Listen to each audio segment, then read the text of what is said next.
Welcome to A Double and Dice with your host Kim and Jocelyn. Pour your favorite beverage. Pull up a comfy chair. As we are ready to roll.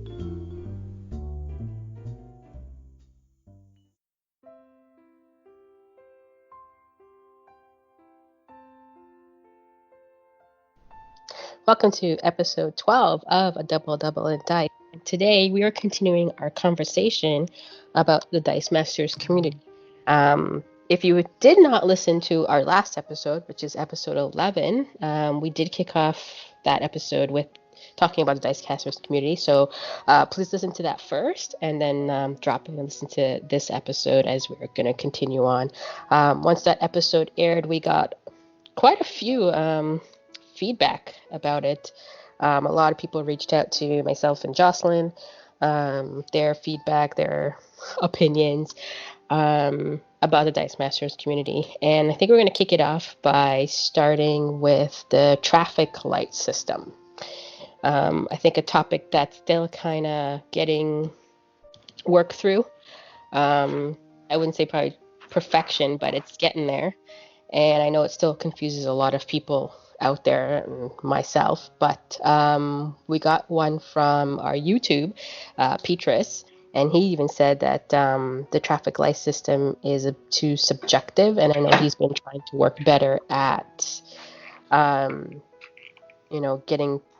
working better at making teams that kind of go towards that traffic light system of green, red, yellow, and I think the biggest obstacle is trying to build teams around that yellow orange in the middle kind of thing, and I think that's where I struggle too with that. So it's a tough subject still, I think, and I think Jocelyn, you had gotten a lot more feedback from James about the traffic light system as well. I did, yeah. James reached out to me after listening to the podcast and wanted to sort of bring up offer the opportunity to explain the traffic light system and how it's been working in Dice Fight, which I haven't played in. Have you played in Dice Fight, Kim? No, timing doesn't work. Yeah, it doesn't work for you. Yeah. Noah's still awake then. Yeah. So James reached out and he said that he found it to be pretty helpful, and he wanted to talk a little bit about how that worked. So he said that when they developed it in Dice Fight, he did it with as much involvement and consent of the regulars as possible. He has a core group of regulars that play in Dice Fight, similar to what we have over here with Weekly Dice Arena. And that it was also done in response to some people getting irritated by some particularly spiky players. And when you say spiky players, what he's referring to is players that come to win at all costs. And I think that's kind of a challenge to deal with in this community. And it ties back to the stuff that we keep talking about player attitude and being welcoming and supportive of new players and things like that. So he said that red was always very straightforward, because red just basically means bring everything you've got, no holds barred. Everything's legal. There's usually minimal or no bans, and it means you're going to bring the strongest team that you can come up with. He said orange and green were initially more problematic. And what are the differences between those colors? So they put together a post on the Dice Masters United webpage that you can refer back to, and I can link that in the show notes. And they talk a little bit about that. So the first thing they did was they created what they call the orange ban list. So the ban list for orange events takes what did he refer to it? Filth. Sorry, I think it was the vicious filth. Something to that effect. And eliminates that from the format. So stuff that you would bring to a red event, super strong stuff, that gets eliminated in orange.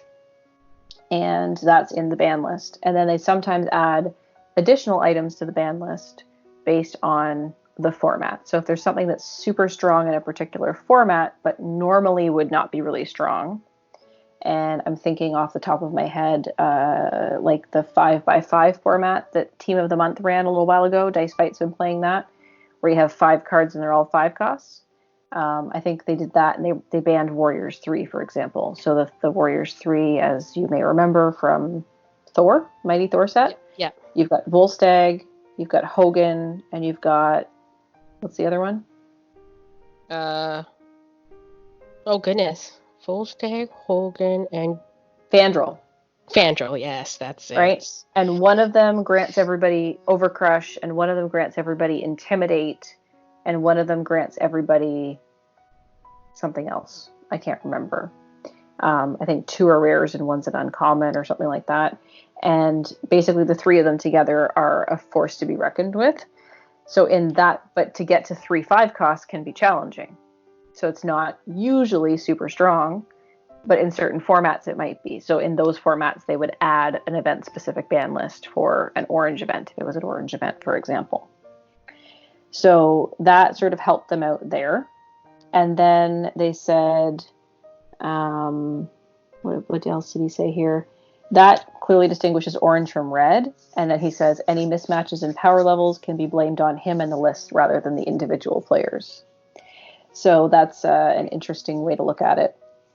And then he said he considered extending the list for the green event, depending on the theme, but it's already pretty long, and he doesn't have time to maintain an extended version of the ban list. And I think that's one of the things that the traffic light system is trying to manage is banning cards all the time for events, right? Because it's hard to do. And I think about it from my perspective, as we've mentioned on the podcast before, I did not start playing in the beginning, and I didn't start playing competitively until 2018. There's all kinds of stuff, or filth, as James refers to it. I have no idea how it works. I wouldn't know to ban it if it slapped me in the face until someone played it against me, right? So in that particular perspective, I completely understand where James is coming from. Trying to maintain a ban list could be very challenging. So he said in the end, he decided to use green to encourage people to self-regulate. And they've actually used that to help with their what they call dice school events, where they encourage newer players to come. And it's not about winning at all. It's really about teaching other people how to play and helping them with their online setups, which I think is a really great thing. And I think that's what we need to see more of in the community. Mm-hmm. So I think that was, the big feedback from James. And, I think he said too that it's a work in progress. Yeah. And it's not perfect. Yeah.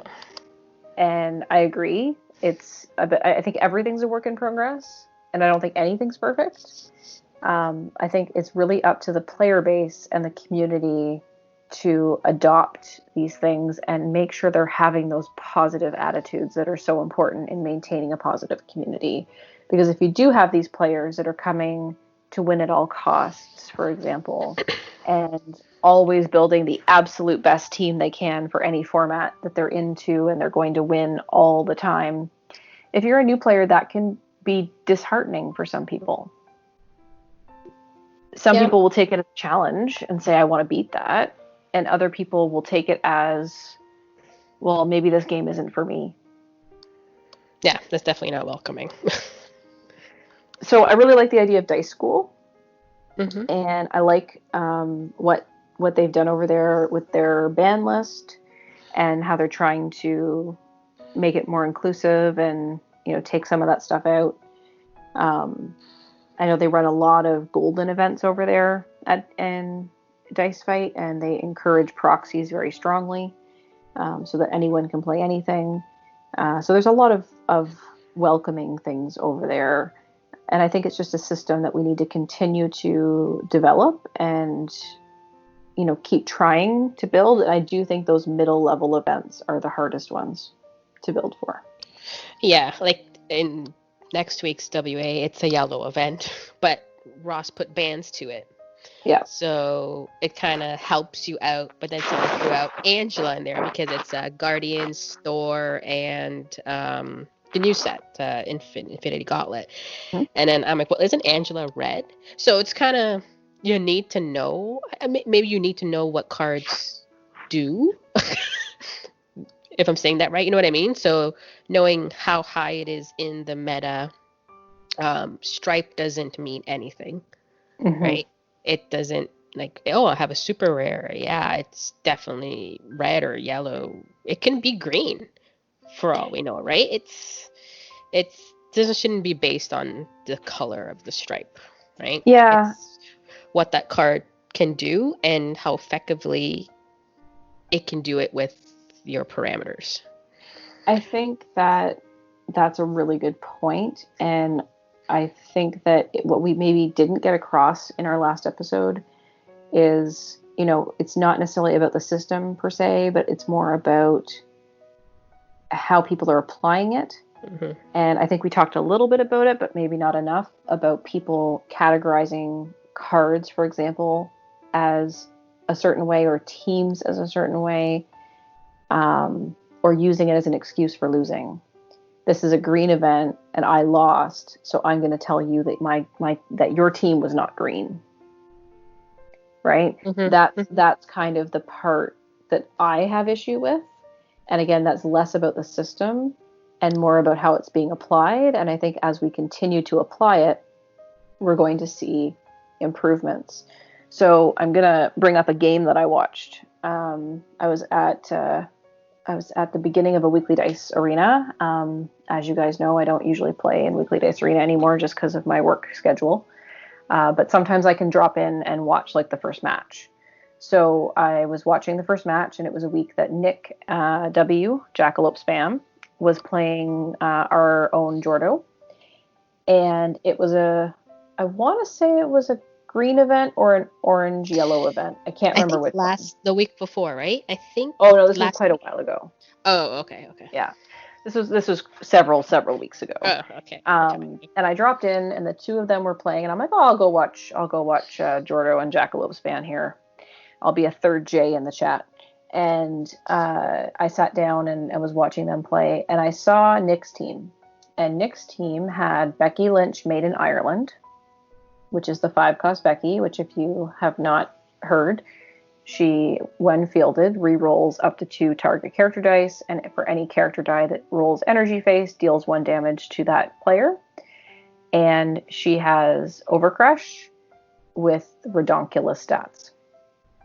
And I was looking at that, and this is my own perception, right? And I was like, does this card really belong on this team? And then, she also has the global, right? Pay a shield, first die you purchase this turn goes to your prep area. And I was looking at some of the cards on this team, and I was like, wow, I don't really know if this is the format. Mm-hmm. And then I watched Nick play it. So Nick was not using Becky Lynch for her Overcrush. He was just using her for reroll ability and her global. So the idea was he would get the 6-cost Riddler in the field. I think it's called Creature of Pure Pride. And it says that when the Riddler is active, when an opposing die is re-rolled, it's a player opponent. Your opponent takes 2 damage. So the idea was he got the Riddler active, and then he would field Becky Lynch, which would trigger up to 2 re-rolls. So they would take a damage for each re-roll, 2 damages for each re-roll. And then if they happened to hit energy, they would take an additional damage, and then the die would go used. Right? Right. And then he would use the Nylor Global to KO Becky so he could field her again. So he wasn't trying to use her Overcrush at all. He literally was using her as a reroll mechanism. And I think that is exactly an example of how I myself looked at a team and said, I don't know if that team matches the format, and then saw how it was being used. So, we all have those thoughts, and we have to sort of think about it and figure out, let's not prejudge a card for what it does, because maybe we're going to use it a different way. And let's see how it's going to be played. And if that person brought that, to, I think, Petrus's point, it's a little subjective, right? How do you determine what that format is? And I think it's just going to take time to develop. And as new cards come out, you'll find new combinations. We always find that, right? Something becomes stronger or less strong with rotation or new cards being released. and figuring out how those work and building these new and interesting ways to use them. Because I certainly would never have considered nyloring my overcrushing Becky. Right. Yeah, I didn't think to even do that either. So again, that's just an example of how we can prejudge something without watching it. Mm-hmm. And I think that that's something we all have to be careful about. I think too, it's you can say if I'm wrong or not, but you probably based that too on the text, right? You looked at it and be like, oh, overcrush, yep, okay. That's not really green or yellow, right? Because you see overcrush, people are like, that's what they're going to be using. Like in a game, I would put Becky on my team, but that doesn't mean I'm using or buying Becky. She has a good global on her card as well, so it could be primarily just using the global, right? Yeah, exactly. And so I think it's just a judging thing too, right? Yeah, and I think, to James's point, some of the people were saying in Dice Fight, people should be able to self-regulate. And I agree with that to a degree. But there are certain players that are very focused on winning, and winning is what they want to do, and they're going to bring the best team no matter what. So if that best team becomes overpowered and we can ban some of those cards in an orange format, for example, then maybe that will get us where we need to be. So I think the message I want to say here is be open-minded, be kind and generous, because someone may not realize how powerful a card is. Maybe they've never played it before, right? I know there's cards that I have pulled out and I'm like, I just want to try this out. And then next thing I know, I'm winning on turn 4 and I'm like, oh, this isn't very fun. Oops. Sorry, I'll change the team now. Because that wasn't the intention. So I like to have a good time when I play this game, and sure, winning's fun, but I want my opponent to have a good time too. And I think in our survey a few episodes back, someone had said that the games I enjoy the most are the ones where I lose just by 1 or 2 points, or win by just by 1 or 2 points, because it shows it's a close game, and you're really sort of duking it out. And I agree with that comment, right? There's, it's so much more fun when it's a back and forth and you're both doing well and it comes down to a roll. I think about my 2-team takedown game that I played against Bodhi back in the whichever version of that one it was that I happened to win. And he and I were in this crazy game. And we were down to I think it was the 3rd game. It was close to the end. And, I had done something, blobbed, duped, I don't remember, one of his Warriors 3. And I was like, oh, there was like really slim chances that he could have pulled everything he needed. And he rolled everything he needed except the last thing. And it turned out that I had kept my target correct. And as a result, I was able to win that game. But it literally was one roll either way. Yeah, I love games like that. They come down to it. Yeah, and I had a similar game against Comics Mike, where it was one roll either way. If he missed his roll, I would have had him next turn. So those types of games are memorable because you're fighting for it, you're enjoying it, you're like, what? There's a lot of strategy. That's what I love about this game. And you're having fun doing it. Yeah. No. So I think it's a very still open topic, this traffic light system. But I'm sure we'll get all better at it. And I think it's probably too, if you have a card in mind and you're unsure, maybe ask about it. Yeah. I mean, you can ask about it for sure. You can do that. Everyone's really willing to talk to you about combos and setups, and you know what? I think it's important though that we go back to that attitude. Don't shame someone for winning. Don't shame someone for bringing a card that's overpowered, but maybe take that time after the game to educate about, about the format and how it is, because some people are not sure. Right? So, but I think it's really interesting, and it ties into, I think, the second half of the feedback we got. So we got a little bit of feedback on the traffic light system, which we really appreciate. And then the rest of it was about the rest of the episode. And I'm going to start with a follow-up email from our new friend Dee. And she said that she wanted to thank us sincerely for taking the time to cover the subject of community, that she honestly didn't expect the depth of discussion we both went into, and she recognizes that's a bit of a heavier subject for a casual and fun game and podcast, but is hoping that our words will resonate with someone out there. She said the community is what keeps hobbies, games, and other fandoms alive, and it thrives when people are excellent to each other. I'm ecstatic to say the members I've met online on Discord have been nothing short of excellent, awesome, helpful people. Thank you for tackling this discussion. I really enjoy listening and look forward to your future episodes. So thank you, Dee, for your email. And it was great that you enjoyed the episode. This is more feedback than we've gotten on all of our episodes, I think. Yeah. That was quite a few. On this one episode. We heard from a bunch of different people about a bunch of different topics, which is why we felt important to continue this discussion today. Because I think that it is an important discussion. And I think that, yeah, there's an aspect of it that could be considered, a little bit heavy or serious.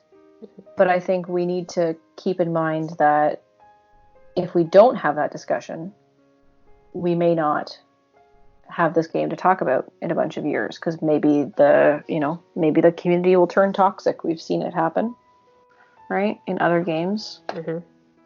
And I want to reference something I heard from our friend from the Ministry of Dice, Chris Williams.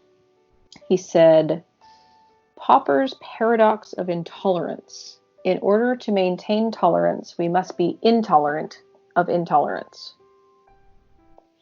So he also reached out and said that he felt that we were bang on the button in last week's episode, or the last episode 2 weeks ago, about the competitive attitude and, some of that conversation we had around the community and making sure that we're, to Dee's point, being excellent to each other. Mm-hmm. Right? So, but I think that's a really cool little quote. I don't know that I've ever heard it before. Quote of the day. Pardon? Quote of the day. Yeah, quote of the day. Hashtag quote of the day. In order to maintain tolerance, we must be intolerant of intolerance. And I think that's a very true statement. And I think that we all need to continue to support each other and have those conversations where they're relevant and be excellent to each other. And that's what keeps this community going, right? Absolutely. So. He did say he can't speak to the female point of view. But I think that although we did talk about sort of the male-female thing, it's not just about that. There's all kinds of different people that play this game, right? Different, like we said, shapes, sizes, colors, genders, planets of origin. And it's important that we continue to maintain that tolerance and be intolerant of the intolerance. Mm. So with that, we heard from our friend Andy. Right, Kim? Yes, we did. Andy May. Yep, and he talked about, speaking of men, he asked a question of how we, as in he's talking we as men, how to make this scene less intimidating and more welcoming for women. So that was a question I guess he posed to us. And I'm still thinking about that one. Just thinking it being online, if you're not talking to someone or playing online, let's say, it's very hard to know if someone is a, girl, boy, man, woman, like writing, you know what I mean? Like text. Mm-hmm. You never know based on name, or anything like that. I mean, I go by Super K, and I know one person, non-Dice Masters, kept calling me dude. So, now dude could be saying he calls everybody dude, but it was just how you phrase your words, right? Mm-hmm. You don't know. So, I should correct them one day. But, yeah, I mean, I've been mulling that over.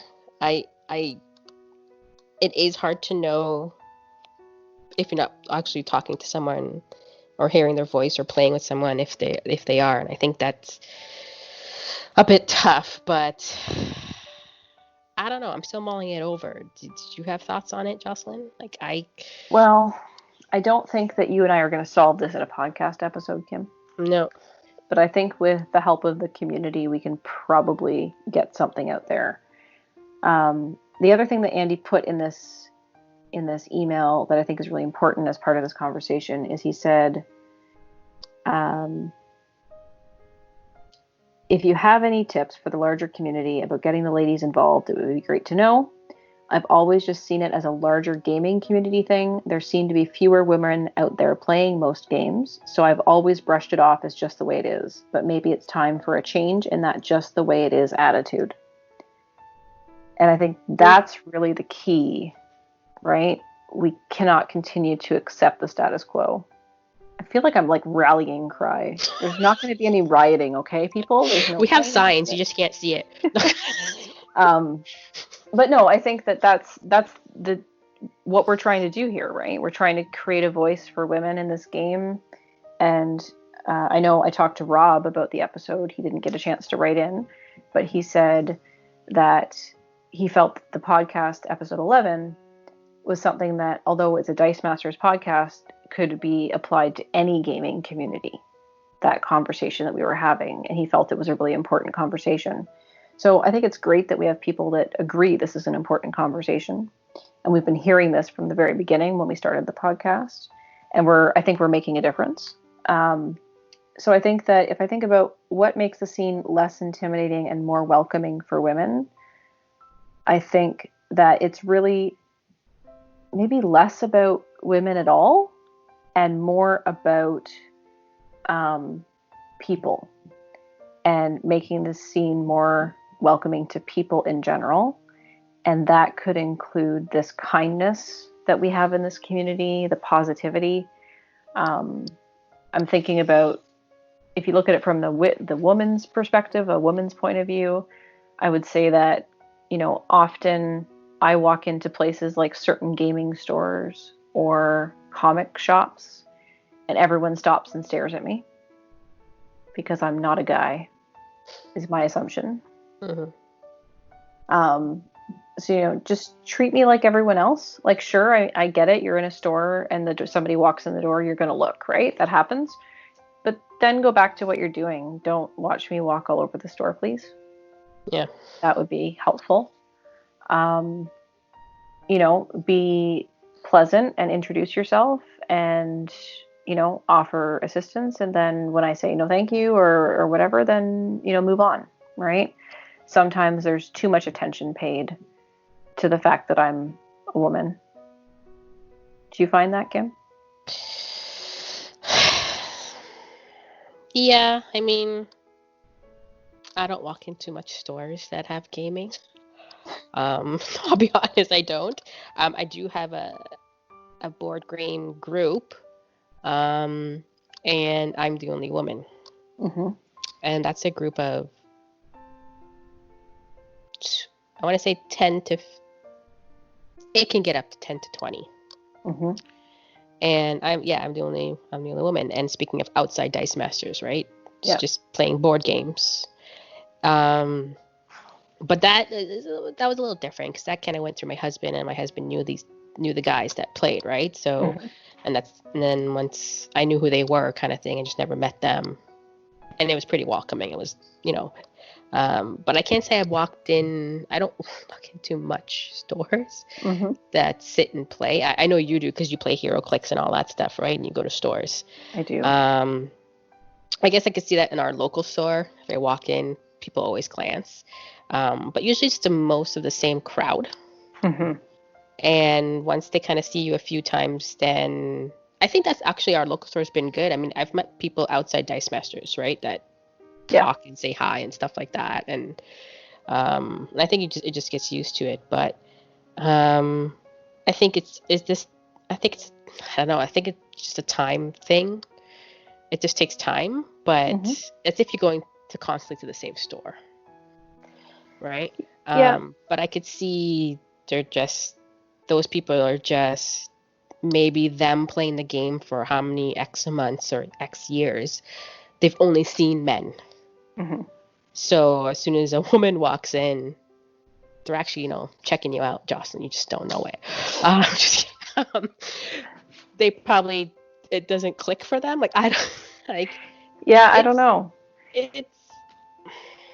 I mean, it's just like I guess walking in. Like I'll take an example of my where I used to work too. Um, a very male-dominated field. I was in information technology, male-dominated field. Um, a lot of not much higher ups that were women. I ended up being a manager, and my hiring process was I would hope I get women. Like I would want to hire, like you know what I mean? Like I always get so happy when I see like I'm interviewing a girl. Mm-hmm. And it was funny because a lot of the guys that I worked with felt the same way. And then after years and time, it almost became more girls than men. But that's different because you're kind of hiring the girls in the gaming industry. You're not hiring anyone, right? Right. It's how do you pull those ladies into the game? And it's just fine. I think it's finding them. And it could be also that they are hiding, is it the word? Or they're too scared to speak up, I guess. Or shy. Yeah. But Dee was one, she mentioned that it took her a while to email us, right? Mm-hmm. The first email. So there was something there that said, you know what, I'm just gonna do it. And we were so excited when we were like, wow, another lady, and now she's playing. Right? Like she's got on, she's talking, she's playing in Weekly Dice Arena and getting set up, and I'm glad she felt welcoming and stuff. But it's a very, I wouldn't say touchy subject, but it's a tough one. It is a tough one, and like I said, I don't think we're going to solve it. Mm-mm. You know, I think about, so one of the reasons I go into so many different game stores, Kim, is, as you know, in the pre-COVID times, I would travel for work. So whatever city I was in, I would search out the game stores to see if I Right. could find any, old Dice Masters packs and score them and, that kind of stuff. I might Right. look for clicks figures or whatever else I was searching for. So I would go into some of these places that I'm not usually, like, I'm not even from that town, right? I might Right. be in Saskatoon, or that's in Saskatchewan, which is a province in Ontario, province in Canada, in case you're from somewhere else. I might be in Saskatoon or Regina or Winnipeg or something, like another city here in Ontario, and going into these stores where I don't know anyone. And of course, you're someone different. And I think, to your Mm-hmm. point, a lot of these places do have regulars, Kim. So maybe they're not staring at me because I'm a girl. Maybe they're staring at me because I'm not a person they recognize. I don't know. Yeah. Maybe Yeah. I You don't am know. Yeah. putting too much importance on the fact that I'm a girl. But with that said, we also know there are women that play this game, Yeah. right? They just, for some reason, they don't get involved online, and they don't get involved necessarily in the competitive scene, because we hear from lots of our friends that we play with online that, oh, I play at home with my wife, but my wife doesn't get online and play. So, why is that? Or my Right. girlfriend or partner or whatever language you're using. This girl that I know, she plays but doesn't play online. Is it intimidation? Is she afraid she's not going to do well? Because to me, that's something I would say, don't worry about that. I lost Mm-hmm. all kinds of games and continue to lose games regularly. That's And part of this game. Right? that's So, something I would love to know is if you are playing with your wife or partner or whomever, have you ever asked them, would you like to come play online? Would you like to broaden your Dice Masters, I don't know, portfolio? Yeah. um, so if there's anybody actually out there, I would love to know if you've ever asked that question to a woman that you've played with. Yeah, and then I think, we certainly have heard this phrase, and I think we've mentioned it before, Dice Masters is the dadliest game, right? So there's a lot of dads that play this game. So is mom not playing online or not getting involved competitively because this is what dad does for his spare time and she does something else. Maybe she only plays casually and then, she's taking care of the kids so that dad can go to Memphis, right? Which is I so don't know. funny because I'm a mom. You are a mom. And when I see the dad saying that, I'm like, it's so funny because I'm the reverse. Yeah. And I know my husband won't play this. I've introduced it to him, and he does not like dice rolling, like dice games, like heavy dice games. Yeah, we have to work on him. So he'll play light dice games, but not heavy. He's more the board gamer. But I just sometimes chuckle when I am like, but I'm the reverse. Like, you know what I mean? Like, Yeah. when I So saw that, it's like I just chuckle at it. It's kind of funny. Yeah. So I don't know. Is that a thing? I have no idea. I don't have kids, so I Yeah. can't comment. I'm just an auntie. I borrow them and then drop them back off. It works great. They're adorable. So I don't know. I don't know what the reasons are because we know they're out there. We know they play. Maybe they're just not interested in competitive. Maybe they're just not interested in playing extra, or maybe they're just afraid, right? Maybe they're afraid or shy or not sure how to do it, or maybe there's only one computer in the house, one webcam, one setup, what have you. So that's the person that sort of gets involved. I don't know. We'd love to hear from you, but I would say, as far as to go back to Andy's original comment, less intimidating and more welcoming. Don't fawn over us. Be pleasant. Clean the bathrooms at the game store, please. Make sure there's toilet paper. I'm not kidding. Those are very important things. That's because nobody goes into the ladies' bathroom properly. Some of these stores that I go to don't have ladies' and men's bathrooms. They just have a single bathroom, like a shared bathroom, right? So it's fine. Just clean it, please. That would be nice. Because some of those things, maybe it sounds funny to a guy, but that makes a difference to me. If the store is clean and tidy, or the restroom is clean and tidy and it looks like it's been taken care of, maybe post-COVID things will be better because people are doing more cleaning. Things like that. And just a quick thought. If you do have a wife or a partner or someone that plays, maybe you double team and play online together. Exactly. Have them sit next to you. You're playing online a game, but they're doing most of the playing. You're there, some time together, enjoying the same hobby, right? It's not only have to be you, right? A lot of people be understanding. It's like, oh, okay, yeah, this person's learning, and again, it goes back to making them feel welcome. Yeah.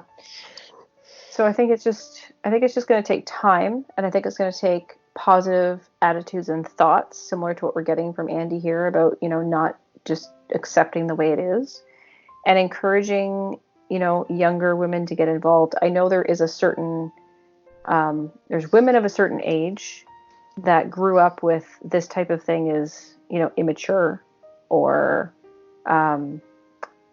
it's only geeks do it, right? There is some of that attitude out there. Only geeks and nerds play games like this. Or I know there's an attitude that I've heard, leveled at me, like, you're an adult woman, why are you playing this game? Right?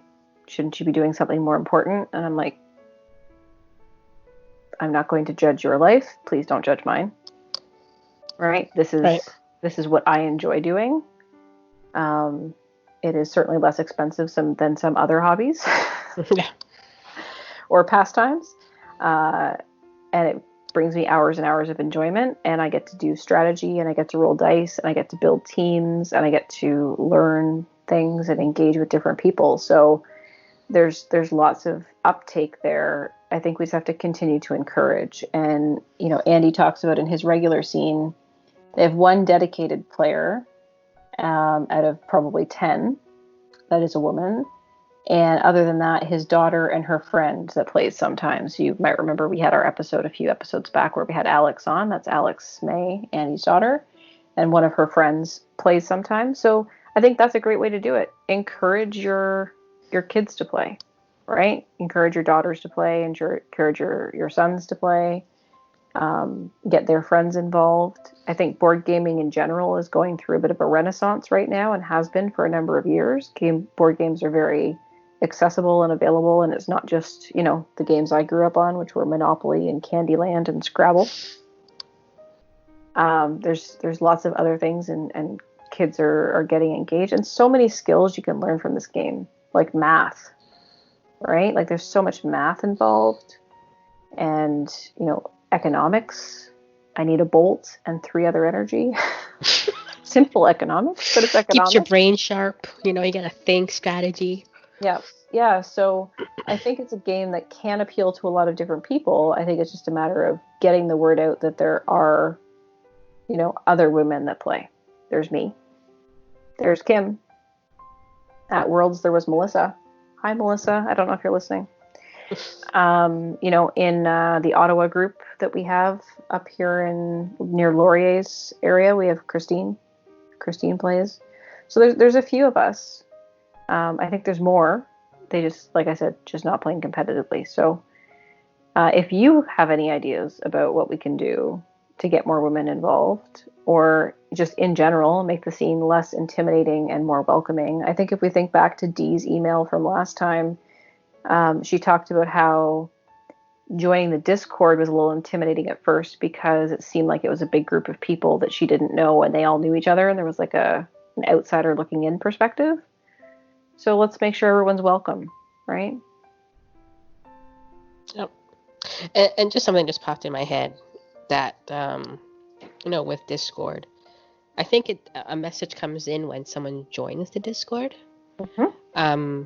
I think you need to be a little bit more out there of welcoming that person. Yep. I see it sometimes, but it's just like, welcome. But it's like, welcome to this community. Is there anything you need? Reach out to me, blah, blah, blah. Welcome it just says hi, right? You're not engaging that person. So I think we need to be a little bit more, is there anything I could do? Please reach out to me. There's this channels and this channels if you need some help, everybody's here, a little bit more. I think there's some of that happening for sure, but I think it's inconsistent. Yeah. And I can definitely see the whole outsider looking in thing, because I felt like that when I first got involved as well. But I think just remember that we're all pleasant and we don't bite, and mostly. And just watch out for the spikes. No, I'm just kidding. And also DM Armada reached out to us, and he actually has a stat on, was it his YouTube? Has this stat? It must be his YouTube. Okay. Of men and women and the percentage of them that look at his videos, something like that. And I think it was, I can't read it, so Jocelyn's going to have to read it. How was the percentage of men? 99.5% of men watch his videos, and 0.5% are women.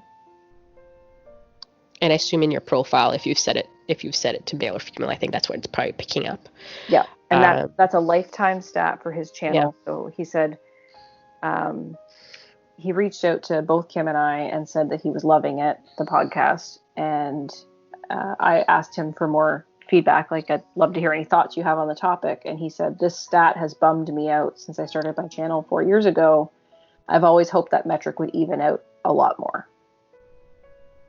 Yeah.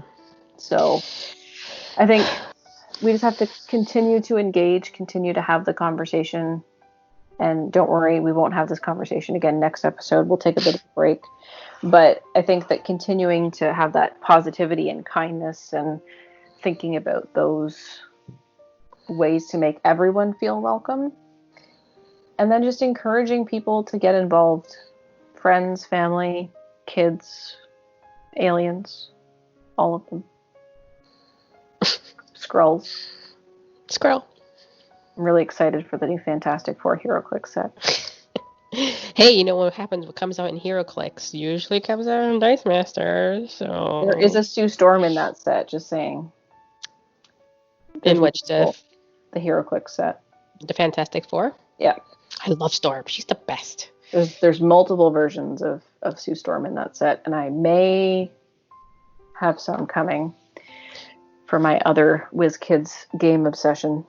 Did you buy a box, like a full-on case, I guess No. is the word? Oh, okay. Oh, we didn't get a case. I think Rob ordered a brick for us to share. Okay, that's what it's called, a brick, which is Yeah. like what? No, a case is 2 8? bricks. Oh, okay. Yeah. Okay. I just watched, I don't know if anyone knows Married with Clicks, but they play locally, and they just opened they had 2 cases. They each got a case. They opened their 2 cases on a Facebook Live video, and they got 4 chase in the 2 cases. Mm. Normally you only get 1 chase per case, and they got 2 chases per case, so they got 4 chases, which is crazy. And the chase Maybe is, of course, distribution's rarer than a super rare. Distribution's a little better, maybe. Nah, they just lucked out, I think. Mm. So, but there's some pretty cool pieces in that set, and right now we're recording this as we anxiously await our Infinity Gauntlet to arrive here in Canada, in Mississauga. It should be here soonish. Hopefully. It's coming from BC, British Columbia, another province of ours, way out in west side. Yep, west coast. Yep. So I'm sure with the delays of the mailing system, we will get it soon. We should have it soon. We are patiently waiting. Patiently? Patiently. No. So Jocelyn's ripping up her hair. And I would like to open it because we all know that I want a rare Spider-Man. maybe if we do get it, we can do a podcast with it. Who knows? I don't know. I don't know. Unboxing might be too old by then. Who knows? Yeah, I mean, I don't know. I'm going to put it out there right now that I probably will not pull a rare Spider-Man, just because I've been talking about it since Worlds. But it does seem to be, for a rare, it does seem to be pretty well distributed based on what I've seen. So fingers crossed, I'll get my hands on one. But yeah, I'm looking forward to getting that. I'm going to try and savor it, and open boxes and use them for events as opposed to opening the whole display at once. But we'll see. Try to save some for how I can manage that. A random game or something. Or a draft game. But yeah, hopefully soon. So yeah, well, we thank everyone for sending us feedback. It was the most we've gotten, as Jocelyn put on our show notes to ourselves. Holy feedback, Batman. Holy feedback, Batman. And yeah. Where can people find us, Kim, to give us feedback? You can find us at triple-d-podcast@dm-north.com. So please email us. You can find us on Discord.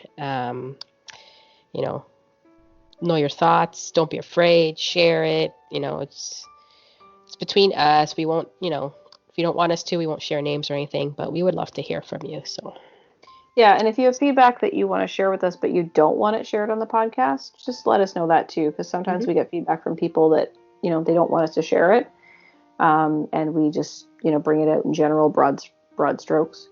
But you can find Kim on Discord as @SuperK, and I am @JBOUWME, JBOUME. You can find us there on Discord. Kim hit us up with the podcast email address already. You can also comment on our Facebook posts on the Dice Masters North Facebook page. You can comment on our blog posts on dm-north.com. You can send us a tweet at Dice Masters North. We're on Instagram at Dice Masters North. I think that's everything. Gets working. Oh, and don't forget to watch for our Twitch channel, twitch.tv/Dice Masters North, where we stream live games, including Team of the Month once a month, which is a fun build event that we put on once a month. They're hosted by Jordo and typically Laurier. Last month was the Death Race format. I don't know. We're taking August off, so there's no August Team of the Month. We're taking a break for the summer, and then coming back in September. So there should be some interesting news coming out on that shortly. Other than that, if you do have any feedback, like Kim said, please let us know. We'd love to hear from you. We really appreciate it. And we promise to put this topic to bed for a little while. And we do have something very exciting coming down the pipe for the next episode. I don't want to say too much because I don't want to spoil anything, but I'm pretty excited about the next episode. So, keep an eye out for that. You And just let's might be just, seeing a double you might be seeing a double, and double. and that's all we're going to say. So until next time on a double and dice.